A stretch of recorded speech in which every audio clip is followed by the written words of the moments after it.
intelligencesquared.com.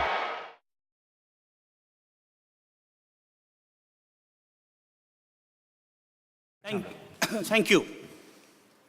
My colleague Tristram Hunt spoke about how those who oppose the motion would deny Indians and Ghanaians and Tanzanians and Malaysians agency.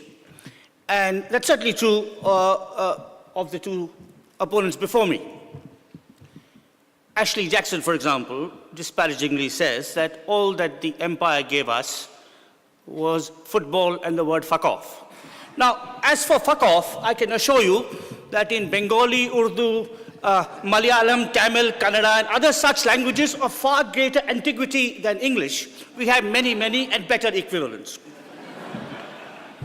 As for football, let me remind him of that other sport, much more subtle and beautiful sport, known as cricket. And as has been rightly said about cricket, cricket is an Indian game accidentally invented in the West. Well, let me move to my immediate preceding speaker, Richard Gott, who also denies us agency. Richard spoke about or argued that the empire, the flag was borne by the cross, or Christian missionaries were a crucial part of the empire. Well, in my country, after years and years of trying, there's just 2% of India that is Christian. And a significant section is Roman Catholic, so the missionaries didn't come from here. And an even more significant section were converted in the 1st century AD, before Britain was born, by St. Thomas the Apostle in the state of Kerala. Now, I'm an admirer of Richard Gott, and I've followed his writings in The Guardian and elsewhere, and I know that he is a man of the left. So let me remind him of what that great man of the left, Ho Chi Minh, said. Ho Chi Minh once said, if Mahatma Gandhi had been fighting the French, he would have given up non-violence within a week.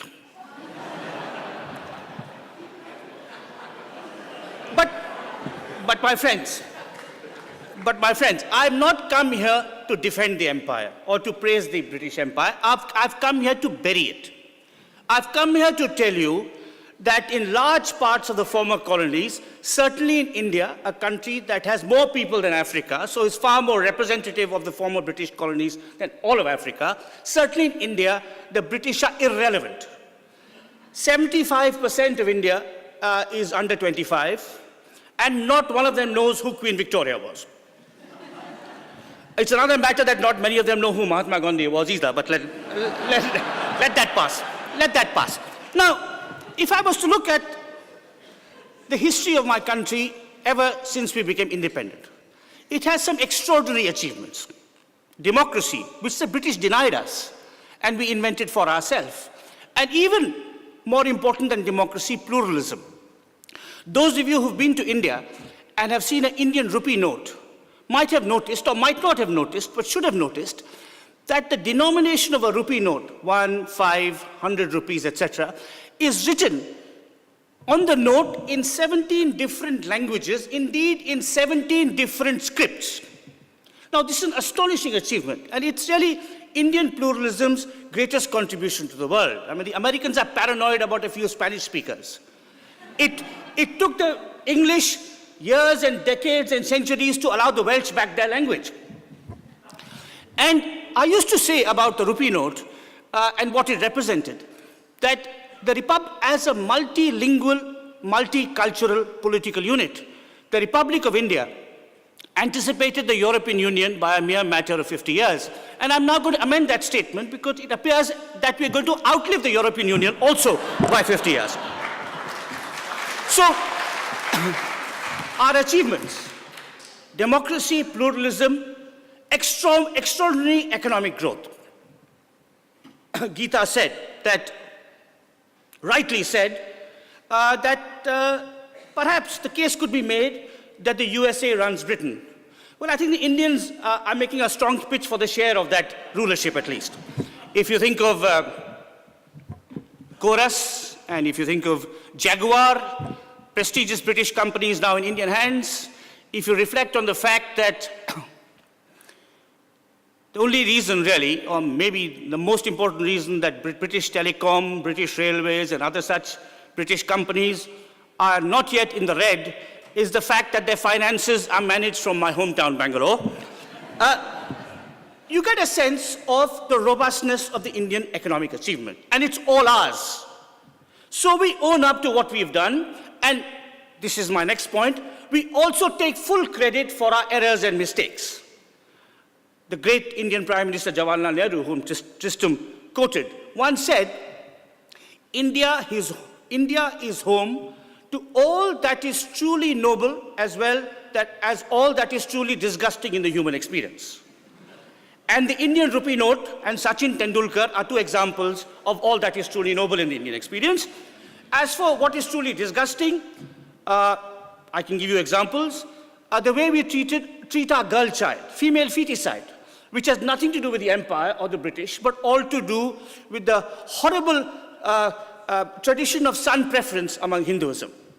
If you look at corruption, which likewise is an Indian art perfected by Indians. It is to do with kinship and family ties that are much more closely connected with public affairs, so that the state becomes privatized by whoever is running it. If you think of the caste system and the continuing oppression of those at the bottom of the heap, those two are really Indian achievements, Indian horrors, if you will. Ashley talked about the past. So did Richard. The last 65 years are, I think, absolutely crucial in understanding the impact of empire. Indians have outgrown the empire, so, as Gita suggested, have most Africans. And the paternalistic idea that the ills were created by the British and we will be cured by guilt-ridden British, such as the three people on the panel here, is utterly mistaken. I'll make one last point. Just as the motion that the colonies the colonies should stop, former colonies should stop blaming the British for their ills, must be carried, so should a corollary, which is that the British should begin expressing their gratefulness for what the colonies have given them. Think, for example, of British cuisine without the Caribbean and the Indian influence. The British had no cuisine, they had no sense of dress before they understood what the sari and the salwar kameez and the sarong and so on could give them. And think finally of my own profession, that of writing. It was well said that the British novel, once the preserve of such writers as Dickens and Hardy, was really dreary and close-minded and parochial and had descended to more and more stories about adultery in Hampstead.